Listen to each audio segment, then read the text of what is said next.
Durante a audiência pública sobre a institucionalização da censura no Brasil e o papel do parlamento na defesa das liberdades individuais, a deputada federal Bia Kicis apontou: este, sem dúvida, é um tema primordial, porque sem liberdade de expressão não existe democracia.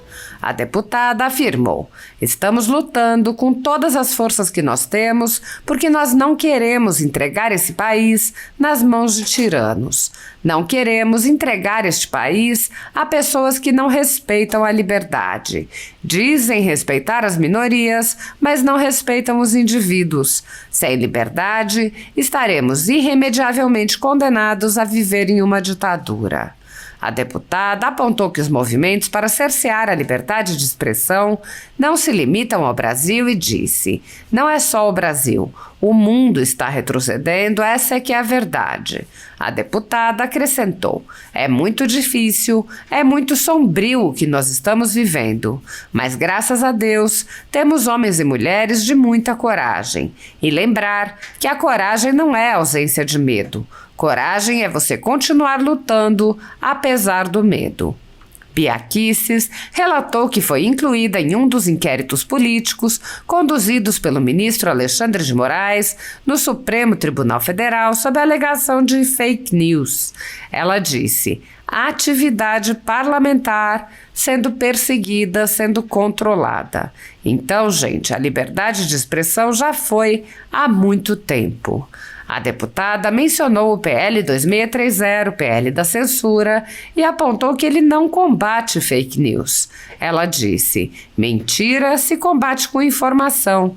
A desinformação, que é outra palavra que eles usam, se combate com informação. E deixa que a pessoa vai decidir, vai pesquisar, vai ler. Nós somos adultos, querem nos tratar como crianças que têm que ser tuteladas por um Estado que vai nos dizer o que é mentira e o que é verdade, e impor a censura, que é vedada pela Constituição.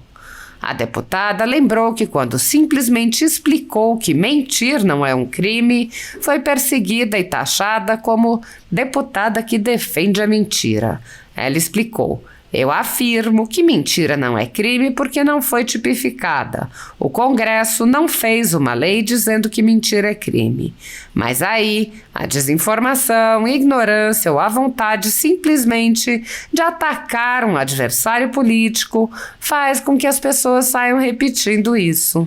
Bia Kicis comparou: mas a mídia vive se enganando. A mídia vive fazendo desinformação e fake news. A deputada apontou que quando a velha imprensa erra, ou mesmo quando publica claras mentiras, não é responsabilizada e muito menos punida. Ela disse: mas isso não é fake news não, gente. Eu descobri que está tudo certo, porque nós estamos vivendo tempos em que o que importa não é o que você diz, mas é quem diz. Importa quem fala ou contra quem você fala. Bia Kicis afirmou: a nossa tarefa como parlamentar na Câmara Federal tem sido de ser pedra no sapato, de atrapalhar que esse plano tirânico avance. Ela lembrou que há constantes tentativas de aprovar o PL da censura e rebateu a alegação de que seria melhor o Congresso fazer porque de outra forma o Judiciário fará. Ela disse: é melhor que eles façam do que a gente. Nós não podemos legitimar esse tipo de abuso de forma alguma. A deputada lembrou que o Marco Civil da Internet cria hipóteses de remoção de conteúdos, limitando a grande maioria dos casos às situações em que há ordens judiciais. E disse: é isso que eles querem mudar, que não tenha mais decisão judicial, que um órgão, o Ministério da Verdade, decida o que é ou não verdade e todos nós fiquemos sujeitos a isso. A deputada lembrou o poder da mobilização social e disse: é por isso que precisam nos calar, é por isso que precisam regular a internet. É uma questão de sobrevivência para eles. Apoiadores do ex-presidente Jair Bolsonaro e pessoas que apenas têm um discurso diferente do imposto pelo cartel midiático vêm sendo perseguidos, em especial pelo judiciário. Além dos inquéritos conduzidos pelo ministro Alexandre de Moraes, do Supremo Tribunal Federal, também o ex-corregedor do TSE, Luiz Felipe Salomão, criou seu próprio inquérito administrativo e ordenou o confisco da renda de sites e canais conservadores, como Bárbara, do canal Te Atualizei, e a Folha Política. Toda a receita de mais de 23 meses do nosso trabalho está bloqueada por ordem do TSE, com aplauso dos ministros Luiz Roberto Barroso, Alexandre de Moraes e Edson Fachin. Sem a possibilidade de receber a renda de seu trabalho, o jornal corre o risco de fechar. Se você apoia o trabalho da Folha Política e pode ajudar, use o QR Code para doar qualquer quantia para a empresa Raposo Fernandes ou use o código ajude@folhapolitica.org. Caso prefira, há a opção de transferência bancária para a conta da empresa Raposo Fernandes, disponível na descrição deste vídeo e no comentário fixado no topo. Há 10 anos, a Folha Política faz a cobertura da política brasileira, mostrando atos, pronunciamentos e eventos dos três poderes, quebrando a espiral do silêncio imposta pelo cartel de mídia que quer o monopólio da informação. Pix ajude@folhapolitica.org. Assista. Deputado Thiago, presidente dessa sessão. Deputado Daniel, obrigada, meu querido amigo, jornalista, esse grande brasileiro Alexandre Garcia, todos os presentes, os colegas aqui do dispositivo, aqueles que nos acompanham também e que vão ainda palestrar virtualmente, as pessoas que nos acompanham, está sendo transmitido pelo YouTube também, então aquelas pessoas que nos acompanham, prazer estar aqui para falar de um tema que eu considero dos mais importantes. Esse, sem dúvida, é um tema primordial, porque sem liberdade de expressão não existe democracia. Não existe, simplesmente. E nós estamos aqui lutando, Alexandre Garcia, nem sei mais quais são os nossos meios de ação. Nós estamos lutando com todas as forças que nós temos, com muita fé, porque nós não queremos entregar esse país na mão de tiranos. Não queremos entregar esse país a pessoas que não respeitam a liberdade, dizem respeitar as minorias, mas não respeitam os indivíduos. A menor minoria que existe é o indivíduo. E sem liberdade, nós estaremos irremediavelmente condenados a vivermos numa ditadura. O Paulo Figueiredo, meu querido amigo Paulo, ele entrou num tema que já esclarece de alguma forma uma colocação que eu vou fazer aqui. Quer dizer, não é só o Brasil que está retrocedendo, o mundo está retrocedendo. Essa é que é a verdade. Hoje a gente vê países que eram ícones da liberdade, como a Austrália, lançando mão de atitudes absurdamente tiranas. E a gente assistiu isso que aconteceu, por exemplo, com o Djokovic, que não pôde participar do campeonato de tênis e ficou confinado no país até ser expulso. E um ano depois voltou e foi aplaudido, porque ele foi, sim, um herói na luta pela liberdade. Ele não se entregou, porque viveu num país que sofreu das mazelas do socialismo, do comunismo, e tem a liberdade como um valor fundamental, assim como o ar que a gente respira. E o Paulo lembrou que, infelizmente, no Brasil, o povo não tem essa noção. Então, embora no mundo inteiro estejamos sofrendo, o Canadá está uma tragédia quando se fala de respeito às liberdades.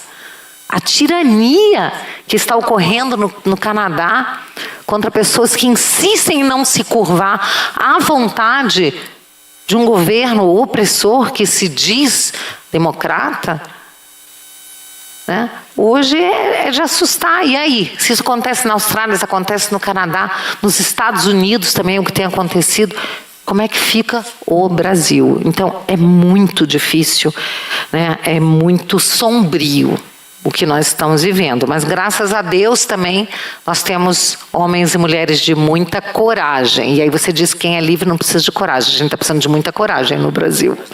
Exatamente, estamos precisando de muita coragem. E lembrar que coragem não é ausência de medo. Esses dias eu encontrei uma pessoa, eu estava no Nordeste, me abraçou e falou, puxa, você não tem medo? Eu falei, eu tenho. Eu sou corajosa, é diferente, mas coragem não é ausência de medo, não. Coragem é você continuar lutando apesar do medo, porque eu digo que hoje em dia não ter medo já é loucura. Nossa, eu estou em inquérito no Supremo por conta disso. Isso é fake news, atividade parlamentar sendo perseguida, sendo controlada. Então, gente, a liberdade de expressão já foi há muito tempo.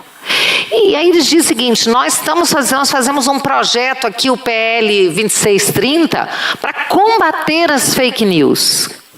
Não estão combatendo fake news, porque eu falei no plenário, Tiago, um discurso que eu fiz lá na Câmara, no plenário, falando que esse projeto ele faz tudo, menos combater fake news, porque fake news, mentira, você combate com informação. A desinformação, que é outra palavra que eles usam, você combate com informação. E deixa que a pessoa vai decidir, vai pesquisar, vai ler. Deixa, nós somos adultos, querem nos tratar como crianças que têm que ser tuteladas por um Estado que vai nos dizer, deputado Daniel, o que é mentira, o que é verdade. E impor a censura, que como bem lembrou o Alexandre Garcia, é vedada pela Constituição, está lá no artigo 220, é vedada toda forma de censura.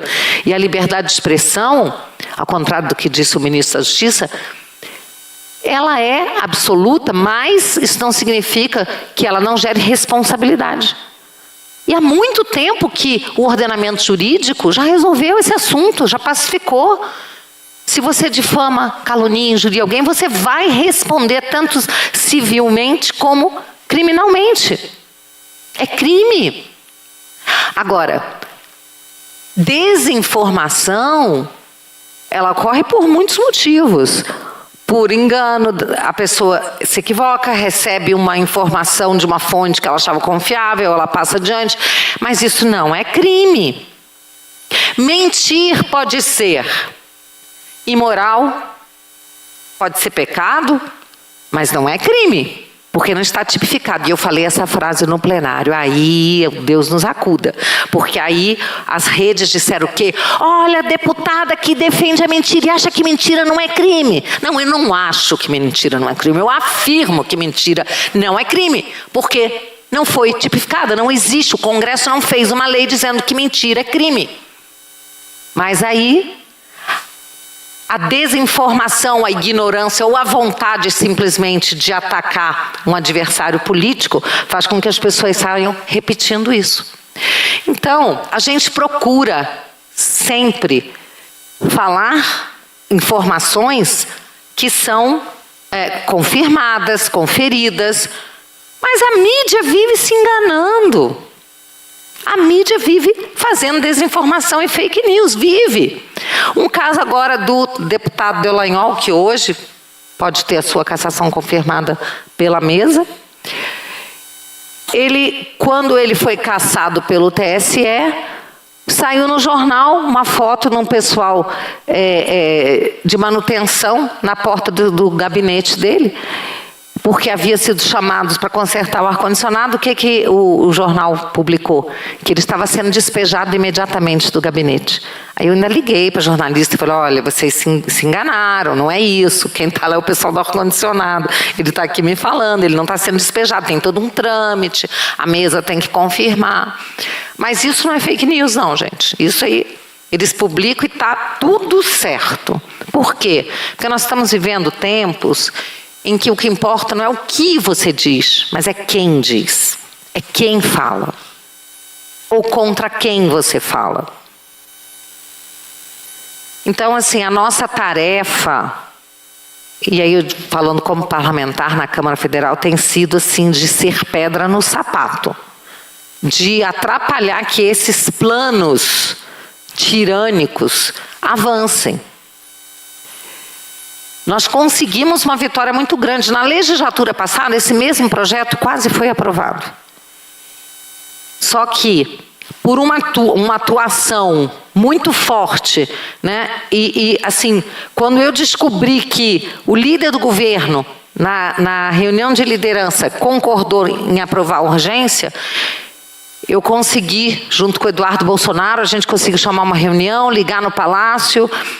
Eu me lembro de ter ido ao Palácio, falar com o presidente Bolsonaro. Eu fiquei esperando umas 2 horas para conseguir falar para ele e contar que o líder do governo estava favorável à urgência. E o Bolsonaro ligou para ele e falou, muda agora. Ele nunca fez isso, de interferir. Mas ele falou, nesse caso, por favor, mude a orientação. Porque isso é gravíssimo, nós não podemos orientar a favor desse projeto. Aí o que ele falou? Não, mas eu concordei, porque se a gente não fizer, o judiciário vai fazer. Eu falei, não, mas é melhor que eles façam do que a gente. Nós não podemos legitimar esse tipo de abuso de forma alguma.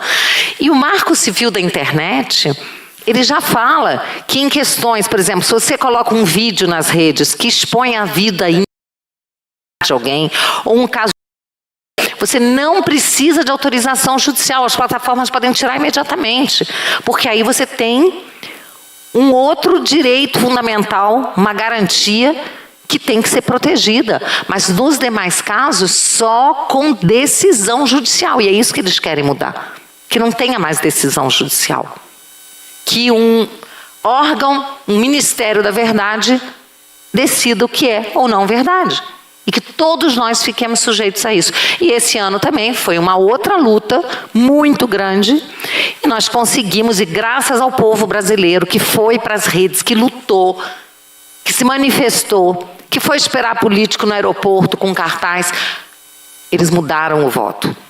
Eles mudaram a intenção de voto. E aí retiraram o projeto, o próprio relator viu que ia perder, pediu para retirar. Mas 10 dias antes, uma semana antes, eles estavam certos que iriam aprovar esse projeto. Mas a atuação dos parlamentares da oposição e do povo que foi para as redes se manifestar foi tão forte que o placar virou e eles retiraram para não perder. Mas já estão fatiando o projeto, querendo aprovar um pedacinho aqui, outro ali, mas a gente vai continuar lutando para não deixar aprovar. E eu quero dizer isso aqui, isso é uma arma, Alexandre, é uma ferramenta. Eu já vi várias vezes parlamentar mudar o voto na hora, está lá no plenário para votar um assunto, aí as redes pipocando, as pessoas se manifestando muito fortemente contra um determinado assunto. O deputado fala, ai, não vou votar a favor, não.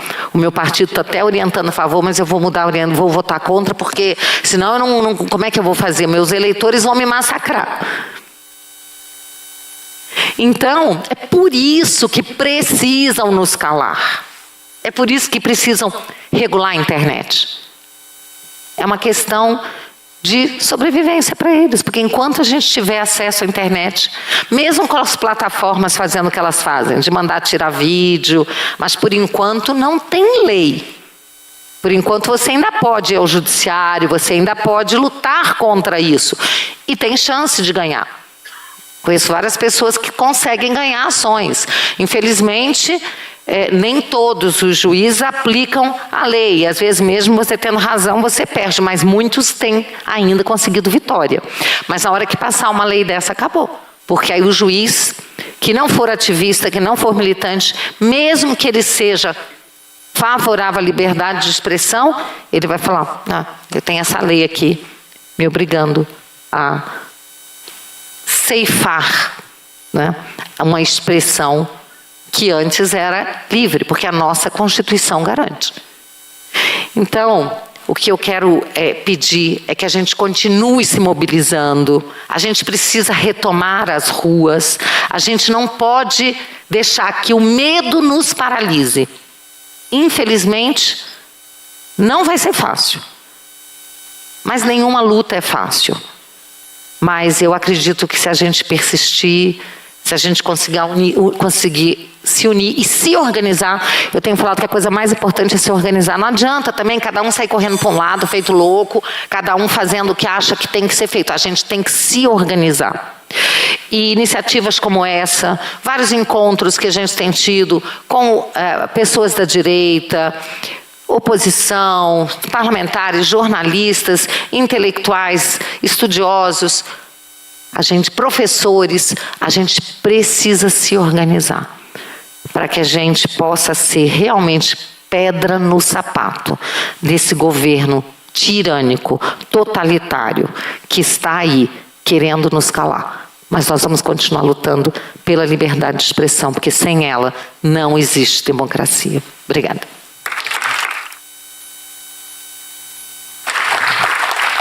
Obrigado, deputada Bia. Eu registro